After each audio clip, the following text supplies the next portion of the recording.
بسم اللہ الرحمن الرحیم۔ اللہ نے حضور نبی کریم صلی اللہ علیہ وآلہ وسلم سے فرمایا، جو ماہ شعبان کے آخری جمعہ کو یہ سورت پڑھے گا۔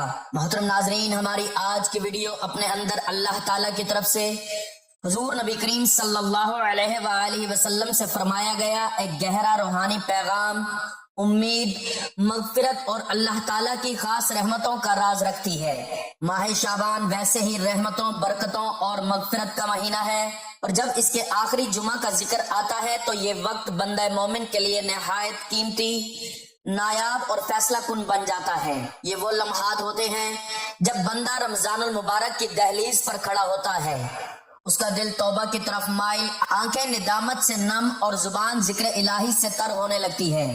ماہ شعبان کو نبی کریم صلی اللہ علیہ وآلہ وسلم سے خاص نسبت حاصل ہے۔ احادیث مبارکہ میں آتا ہے کہ رسول اللہ صلی اللہ علیہ وآلہ وسلم اس مہینے میں بکثرت روزے رکھا کرتے تھے، حتیٰ کہ صحابہ کرام رضی اللہ تعالیٰ عنہ کو یہ گمان ہونے لگتا کہ شاید آپ صلی اللہ علیہ وآلہ وسلم پورا شعبان ہی روزے میں گزار دیتے ہیں۔ اس کی وجہ یہی تھی کہ یہ مہینہ رمضان کی تیاری کا مہینہ ہے، نفس کی اصلاح، دل کی صفائی اور روحانی بلندی حاصل کرنے کا وقت ہے۔ جب ہم شعبان کے آخری جمعہ کی بات کرتے ہیں تو دراصل ہم اس لمحے کا ذکر کرتے ہیں جو رحمت سے بھرپور، قبولیت دعا کا ذریعہ اور اللہ تعالیٰ کی خاص توجہ کا وقت ہے۔ اس لیے اولیاء کرام اور مفسرین نے اس دن اور اس وقت میں قرآن پاک کی تلاوت، خصوصاً مخصوص صورتوں کی تلاوت کو غیر معمولی فضیلت کا حامل قرار دیا ہے، کیونکہ قرآن خود اللہ تعالیٰ کا کلام ہے اور اس کے ہر حرف میں بے شمار برکتیں پوشیدہ ہیں۔ ناظرین، اسلامی سال کا ہر مہینہ اپنی ایک خاص روحانی کیفیت اور برکت رکھتا ہے، مگر بعض اوقات اور بعض دن ایسے ہوتے ہیں جنہیں اللہ تعالیٰ نے خصوصی فضیلت عطا فرمائی ہے۔ ماہ شعبان بھی انہی بابرکت مہینوں میں سے ایک ہے، اور جب بات شعبان کے آخری جمعہ کی آتی ہے تو اس کی اہمیت اور بڑھ جاتی ہے، کیونکہ یہ دن رمضان المبارک کے استقبال کا پیغام لے کر آتا ہے۔ شعبان کا آخری جمعہ دراصل روحانی تیاری، توبہ، استغفار، قرآن سے تعلق مضبوط کرنے اور اللہ تعالیٰ کی طرف مکمل رجوع کرنے کا ایک عظیم موقع ہے۔ یہ دن بندہ مومن کو یاد دلاتا ہے کہ اب وہ مہینہ قریب ہے جس میں قرآن نازل ہوا، جس میں جنت کے دروازے کھول دیے جاتے ہیں، جہنم کے دروازے بند کر دیے جاتے ہیں اور شیاطین جکڑ دیے جاتے ہیں۔ لہٰذا اس سے پہلے کہ رمضان آئے، شعبان کے آخری جمعہ کے ذریعے اپنے دل، اعمال اور نیتوں کو پاک کرنا نہایت ضروری ہے۔ ماہ شعبان وہ مقدس مہینہ ہے جو رجب اور رمضان کے درمیان واقع ہے۔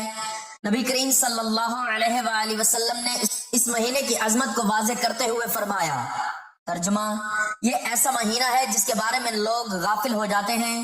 رجب اور رمضان کے درمیان یہ حدیث واضح کرتی ہے کہ شعبان وہ مہینہ ہے جس میں عبادت کرنے والے کم ہوتے ہیں، مگر جو لوگ اس مہینے میں اللہ کی طرف متوجہ ہو جاتے ہیں وہ اللہ کے خاص بندوں میں شامل ہو جاتے ہیں۔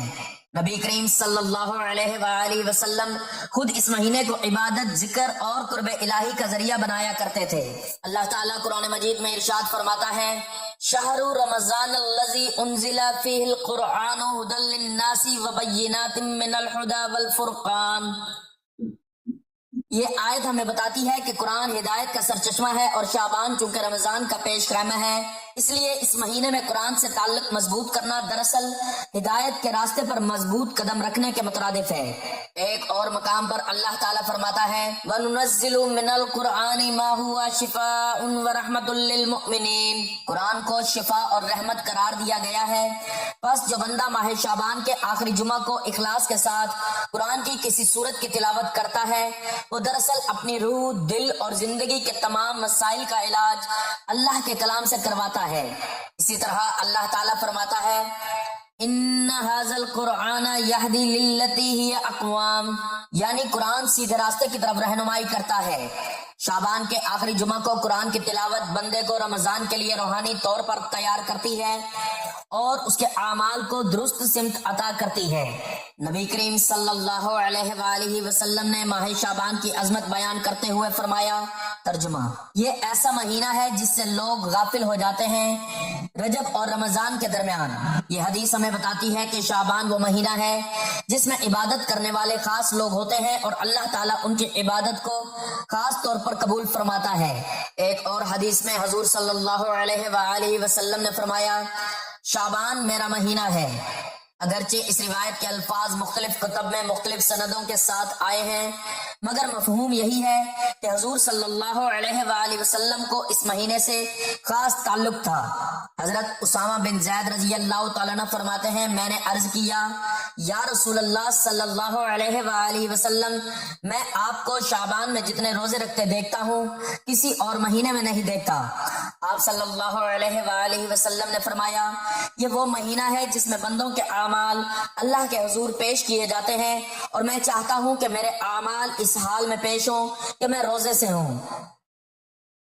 یہ حدیث اس بات کی دلیل ہے کہ شعبان کے آخری ایام خصوصاً اعمال کی پیشی کا وقت ہے، لہٰذا اس وقت قرآن کی تلاوت، سورتوں کا پڑھنا اور اللہ سے لو لگانا انتہائی بابرکت عمل ہے۔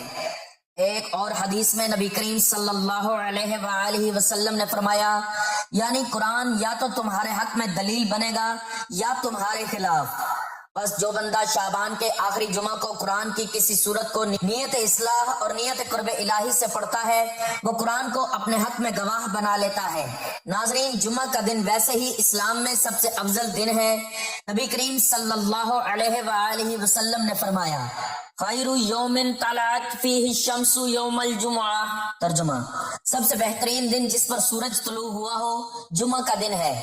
اب اگر یہ افضل دن ایک افضل مہینے کے آخری حصے میں آ جائے تو اس کی فضیلت دگنی ہو جاتی ہے۔ شعبان کا آخری جمعہ دراصل رمضان المبارک کا دروازہ کھولنے والا دن ہے۔ اس دن کی عبادت انسان کو رمضان کی برکتیں حاصل کرنے کے لیے تیار کر دیتی ہے۔ شعبان کا آخری جمعہ دراصل ایک روحانی اعلان ہوتا ہے کہ اب رمضان قریب ہے۔ یہ وقت اپنے گزشتہ گناہوں پر ندامت، آئندہ کے لیے عزم صمیم اور اللہ تعالیٰ کے حضور جھک جانے کا وقت ہے۔ اولیاء اللہ فرماتے ہیں کہ جو شخص اس دن قرآن کی تلاوت کو اپنا معمول بنا لیتا ہے، اللہ تعالیٰ اس کے لیے رمضان کی عبادات کو آسان فرما دیتا ہے۔ اللہ تعالیٰ فرماتا ہے، وَالَّذِينَ جَاهَدُوا فِينَا لَنَهْدِيَنَّهُمْ سُبُلَنَا، جو لوگ ہماری راہ میں کوشش کرتے ہیں ہم انہیں اپنے راستے دکھا دیتے ہیں۔ شعبان کے آخری جمعہ کو سورت پڑھنا بھی اسی جدوجہد کا حصہ ہے جو بندے کو اللہ کی خاص ہدایت تک پہنچا دیتا ہے۔ نبی کریم صلی اللہ علیہ وآلہ وسلم نے فرمایا، ترفع الاعمال فی شعبان الی رب العالمین۔ ترجمہ: شعبان میں اعمال رب العالمین کے حضور پیش کیے جاتے ہیں۔ جب اعمال پیش کیے جانے کا وقت ہو تو ایک بندہ چاہتا ہے کہ اس کے اعمال بہترین حالت میں ہوں۔ شعبان کا آخری جمعہ اس لحاظ سے نہایت اہم ہے کہ یہ پورے مہینے کے اعمال کے اختتام کا دن ہوتا ہے، لہٰذا اس دن توبہ، استغفار، نفل نماز، قرآن کی تلاوت اور درود شریف کی کثرت بندے کے اعمال کو حسین بنا دیتی ہے۔ اللہ تعالیٰ قرآن مجید میں ارشاد فرماتا ہے، یا ایھا الذین آمنوا توبوا الی اللہ توبۃ نصوحا۔ ترجمہ: اے ایمان والو، اللہ کی طرف سچی توبہ کرو۔ شعبان کا آخری جمعہ اس آیت کا عملی مظہر ہے، کیونکہ یہ دن بندے کو دعوت دیتا ہے کہ رمضان سے پہلے پہلے سچی توبہ کر لے۔ ایک اور جگہ فرمایا، وَاذْكُرِ اسْمَ رَبَّكَ وَتَبَتَّلْ إِلَيْهِ تَبْتِيلًا۔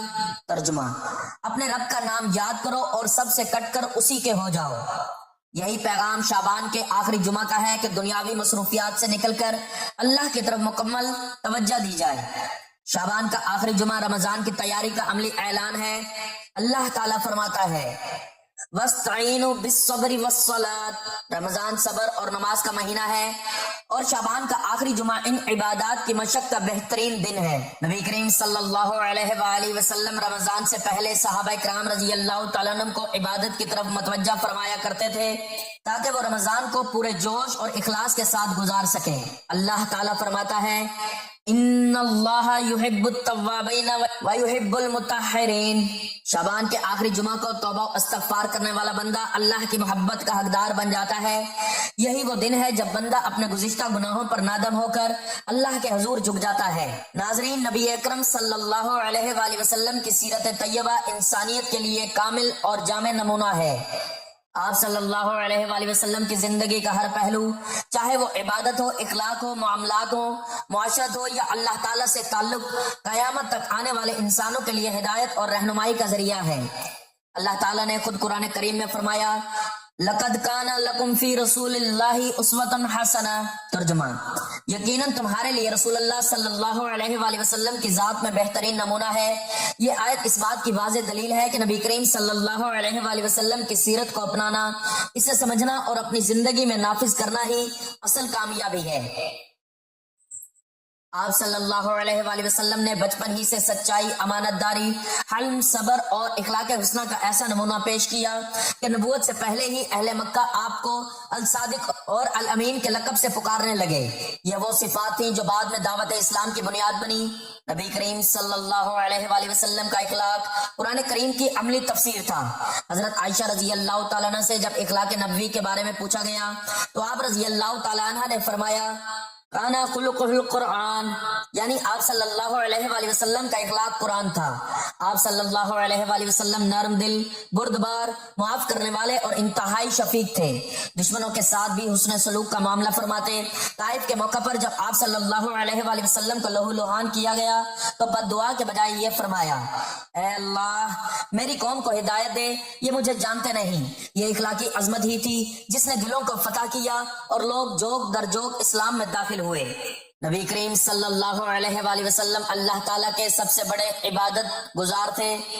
حالانکہ آپ صلی اللہ علیہ وآلہ وسلم کے اگلے پچھلے تمام گناہ معاف کر دیے گئے تھے، پھر بھی آپ صلی اللہ علیہ وآلہ وسلم راتوں کو اتنا قیام فرماتے کہ قدم مبارک سوج جاتے۔ جب عرض کیا گیا کہ یا رسول اللہ صلی اللہ علیہ وآلہ وسلم آپ تو معصوم ہیں، تو فرمایا کیا میں اللہ کا شکر گزار بندہ نہ بنوں؟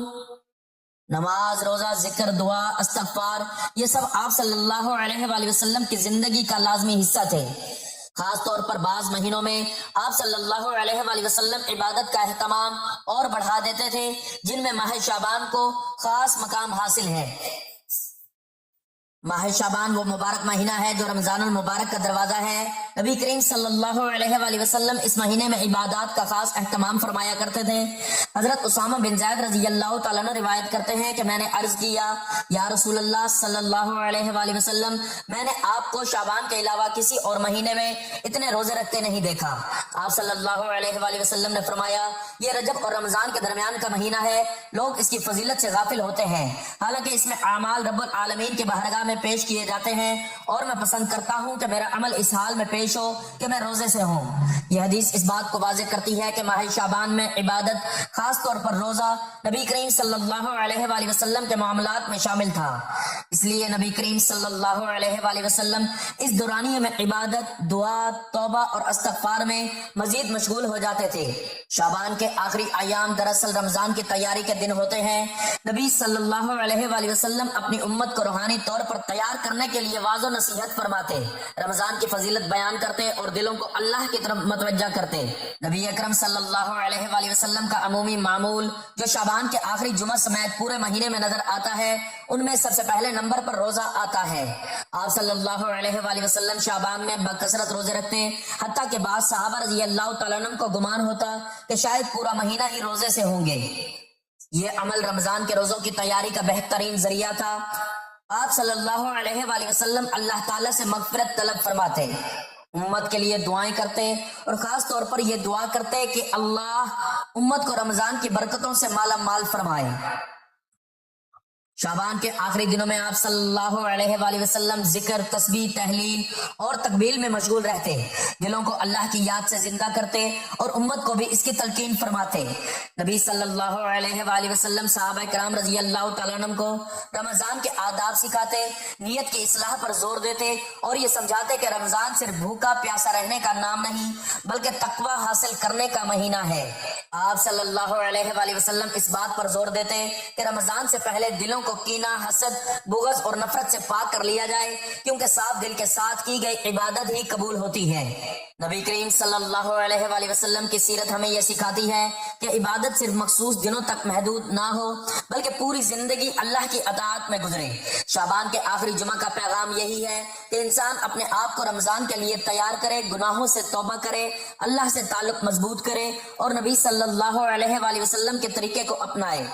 ناظرین، قرآن پاک اللہ تعالیٰ کی وہ عظیم، کامل اور ابدی کتاب ہے جو پوری انسانیت کے لیے ہدایت، رحمت، نور اور شفا بن کر نازل ہوئی۔ یہی وہ کتاب ہے جو انسان کی تقدیر بدلنے، رزق میں وسعت پیدا کرنے، دلوں کو سکون دینے اور زندگی کے ہر شعبے میں رہنمائی فراہم کرنے کی صلاحیت رکھتی ہے۔ ماہ رمضان کے قریب آتے ہی قرآن پاک کی اہمیت اور فضیلت مزید بڑھ جاتی ہے، کیونکہ یہی وہ مہینہ ہے جس میں اس عظیم کتاب کا نزول ہوا اور جسے اللہ تعالیٰ نے تمام مہینوں پر فضیلت عطا فرمائی۔ قرآن پاک صرف تلاوت کی کتاب نہیں، بلکہ یہ زندگی گزارنے کا مکمل ضابطہ حیات ہے۔ اس میں انسان کے عقیدے کی اصلاح بھی ہے، اخلاق کی تربیت بھی، معاملات کی درستگی بھی اور انجام کی خبر بھی۔ قرآن انسان کو یہ سکھاتا ہے کہ رزق کا مالک کون ہے، تقدیر کس کے ہاتھ میں ہے، عزت و ذلت کا فیصلہ کون کرتا ہے اور بندہ کن اعمال کے ذریعے اپنی دنیا و آخرت سنوار سکتا ہے۔ یہی وجہ ہے کہ جو قوم یا فرد قرآن سے جڑ جاتا ہے، اللہ تعالیٰ اس کے لیے زمین و آسمان کی برکتوں کے دروازے کھول دیتا ہے۔ قرآن پاک کی سب سے بڑی فضیلت یہ ہے کہ یہ اللہ تعالیٰ کا براہ راست کلام ہے۔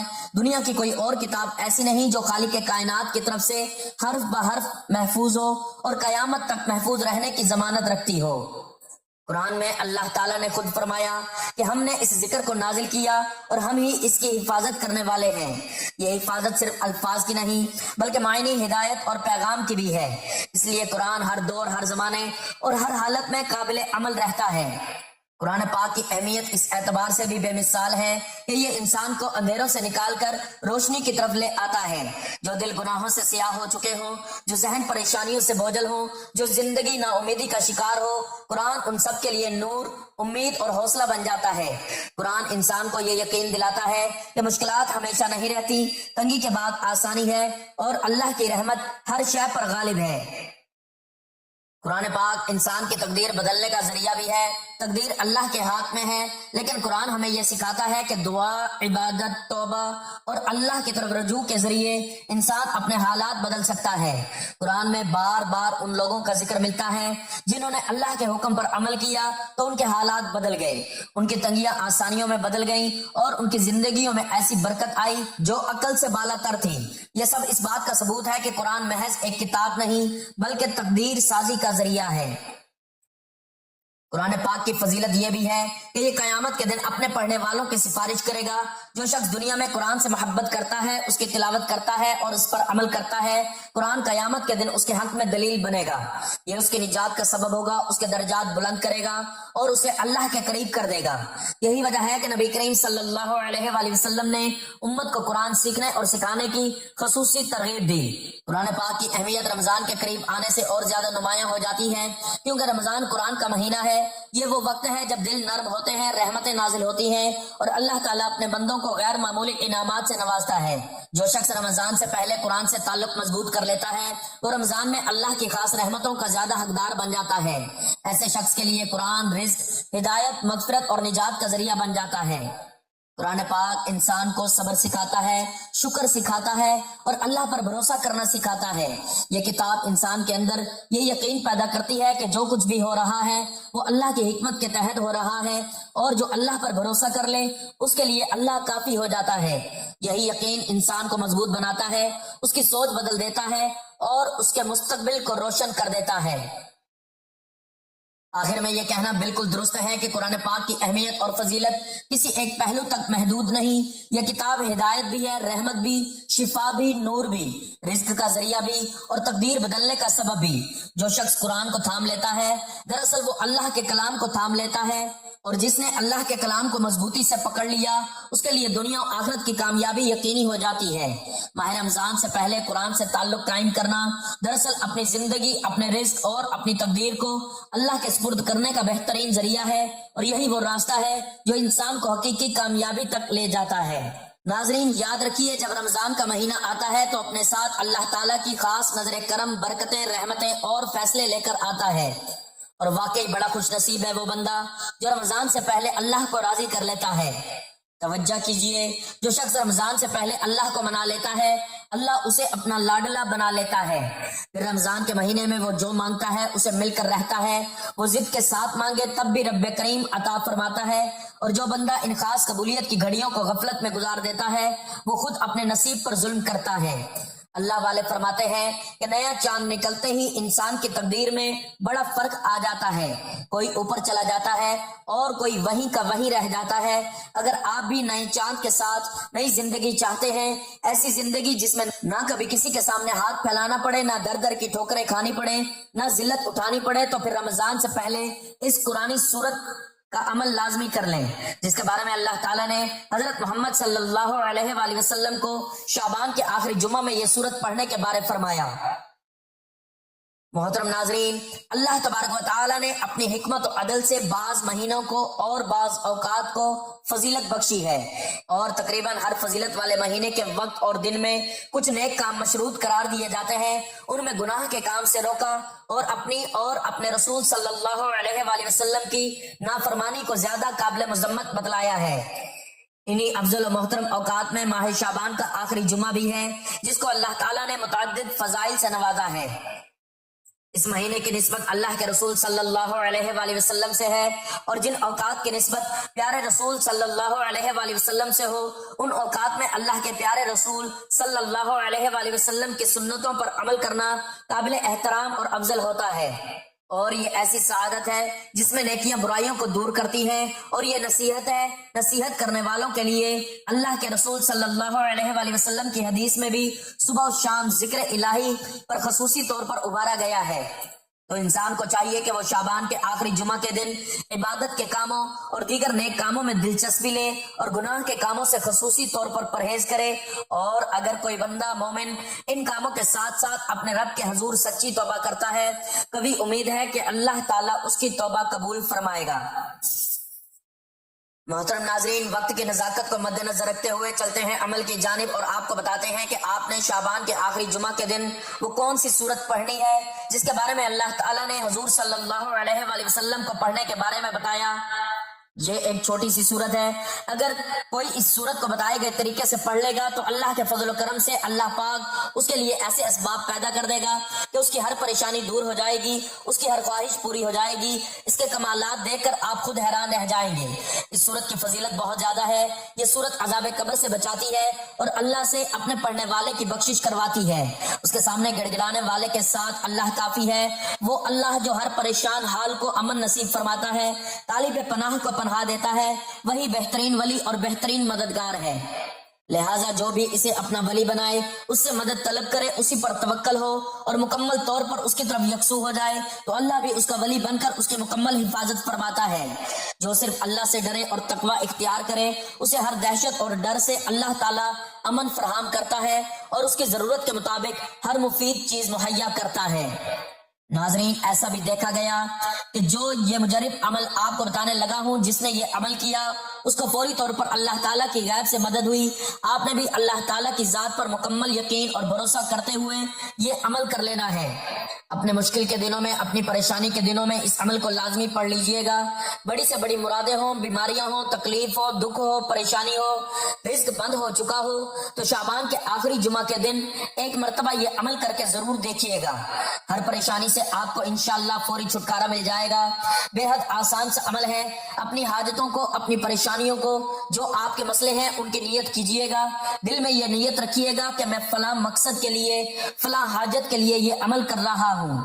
یہ عمل آپ شعبان کے آخری جمعہ کے دن کسی بھی وقت کر سکتے ہیں۔ آپ چاہیں تو نماز فجر کے بعد، نماز جمعہ کے بعد، نماز عصر، مغرب، عشاء، کسی بھی نماز کے بعد پڑھ سکتے ہیں۔ اب اس عمل کو سمجھ لیں کس طریقے سے کرنا ہے۔ اس عمل کو آپ نے باوضو حالت میں نماز کے بعد کرنا چاہیں تو بھی کر سکتے ہیں، ورنہ جب جہاں جیسے آپ کو وقت مل جائے۔ آپ نے شعبان کے آخری جمعہ کے دن سب سے پہلے حضور پاک صلی اللہ علیہ وآلہ وسلم کی ذات اقدس پر درود پاک کا نذرانہ پیش کرنا ہے۔ درود پاک آپ کوئی سا بھی پڑھ سکتے ہیں۔ ایک بار ثواب کی نیت سے میرے ساتھ بھی درود پاک پڑھ لیں۔ اللہم صلی علی محمد وعلی آل محمد کما صلیت علی ابراہیم وعلی آل ابراہیم انکا حمید مجید۔ اللہم بارک علی محمد وعلی آل محمد کما بارکت علی ابراہیم وعلی آل ابراہیم انکا حمید مجید۔ درود پاک پڑھنے کے بعد آپ نے سب سے پہلے ایک تسبیح پہلے کلمے کی پڑھنی ہے۔